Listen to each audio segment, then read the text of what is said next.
আমরা যারা online business করি, আপনাদের কাছে কি আমাদেরকে মানুষ মনে হয় না, তাই না? আমরা মনে হয় 24 ঘন্টা সার্ভিস দেওয়ার একটা রোবট। আবার সার্ভিস চাইবেন ঠিকই, কিন্তু সার্ভিসের চার্জটা দিতে ইচ্ছা করে না।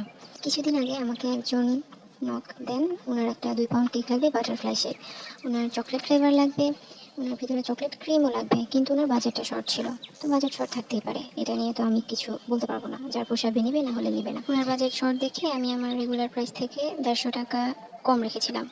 কম রাখার পর উনি আরও 200 টাকা ডিসকাউন্ট চাচ্ছিলেন। তো যে প্রাইসটা চাচ্ছিলেন আমি দিতে পারছিলাম না।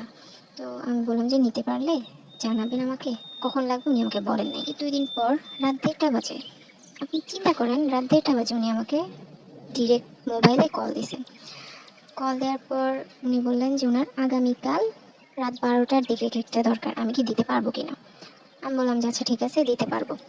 উনি একটা সার্ভিস চাইছেন, হয়তো ওনার ইমার্জেন্সি চলে আসছে, আগে থেকেই খুঁজতেছিলেন, এরপরও তখন বলেন নাই যে কখন লাগবে, উনি তো জানেন ওনার কখন লাগবে, বলে দিলেও পারতেন। রাত 1:30 বাজে উনি আমাকে নক দিলেন, আমি ঘুম থেকে উঠে এরপর আমি অনলাইনে গেলাম। উনি কিছুক্ষণ আমার রিপ্লাই দিলেন না, সিন করে বসে থাকলেন। এরপর আমি কল দিলাম ওনাকে। কল দেওয়ার পর উনি আমাকে বলতেছে কত রাখতে পারবো, রাত 12টায় দিতে পারবো কিনা। তো রাত 12টায় ডেলিভারি সার্ভিসের ওনারা রাত 9টা থেকে এরপর রাত যতটাই হোক ডেলিভারি চার্জগুলো ডাবল করে ফেলে। তো 250 থেকে 300 এই ধরনের চার্জ আসে। এখন ওনারা যে সার্ভিস দিচ্ছে, আমি রাত 12টায় 250-300 করেও ডেলিভারি কিন্তু দিছি। যার পোষাইছে নিচ্ছে, যার পোষাবে না নেবে না। এখন কিছু তো বলার নাই। এখন ওনারা একটা সার্ভিস দিচ্ছে, ওনারা যে চার্জ নির্ধারণ করছে ওইটা ওনাদেরকে দিতে হবে। বললেন যে না, আরও 200 টাকা কম রাখেন, ডেলিভারি চার্জ সহ যা আসে। আমি বললাম ডেলিভারি চার্জ তো আমি রাখি না, আপনাকে পুরাটাই দিতে হবে, কিছু করার নেই আসলে। উনি আচ্ছা ঠিক আছে বলে রেখে দিলেন। আমিও ফোন রেখে দিলাম। উনি লাগলে জানাবেন সকালবেলা, সকাল পর্যন্ত চিন্তা ভাবনা করুক, এত তাড়া তো নাই, যেহেতু পরদিন রাত 12টা বাজে লাগবে। ফোন রেখে দেওয়ার পর উনি 5-10 মিনিট পর উনি আমাকে আবার কল দিলেন, আপনি কি রেগুলার প্রাইসে দিতে পারবেন আমাকে। আমি বললাম ইমার্জেন্সিতে চাচ্ছেন যেহেতু, আমি তো রেগুলার প্রাইসে দিতে পারবো না। রাত 9টার আগেও যদি নেন, রেগুলার ডেলিভারি চার্জ দিলে নিলেও ওই প্রাইসটা তো হবে না। এখন আপনি আমার কাছ থেকে ইমার্জেন্সি একটা সার্ভিস যেহেতু চাচ্ছেন, আমার ইমার্জেন্সি চার্জ লাগে। আমি প্রতিটা পোস্টের নিচেই কিন্তু লিখে দিছি।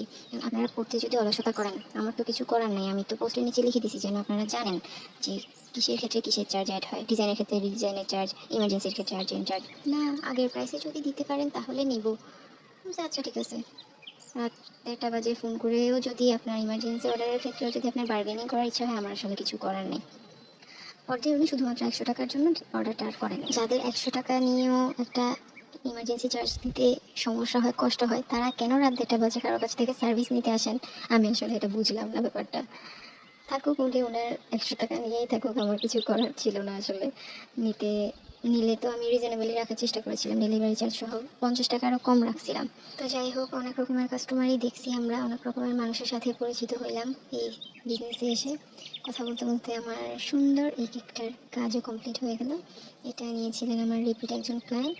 ওনারা আমার কাছ থেকে পর্যন্ত অনেক কেকই নিয়েছেন, সবসময় 1.5 পাউন্ড 2 পাউন্ড এই ধরনের কেকই নিয়ে থাকে। আপনাদের কাছে এই ফুলের বাগানের হলুদ কিউট কেকটা কেমন লেগেছে অবশ্যই জানাবেন। কাস্টমার খুব বেশি পছন্দ করেছে। আমার নিজের কাছে এই কেকটা এত বেশি ভালো লাগছে, আমার দিতে ইচ্ছা করতেছিল না, কিন্তু কিছু তো করার নাই, দিয়ে দিতে হয়।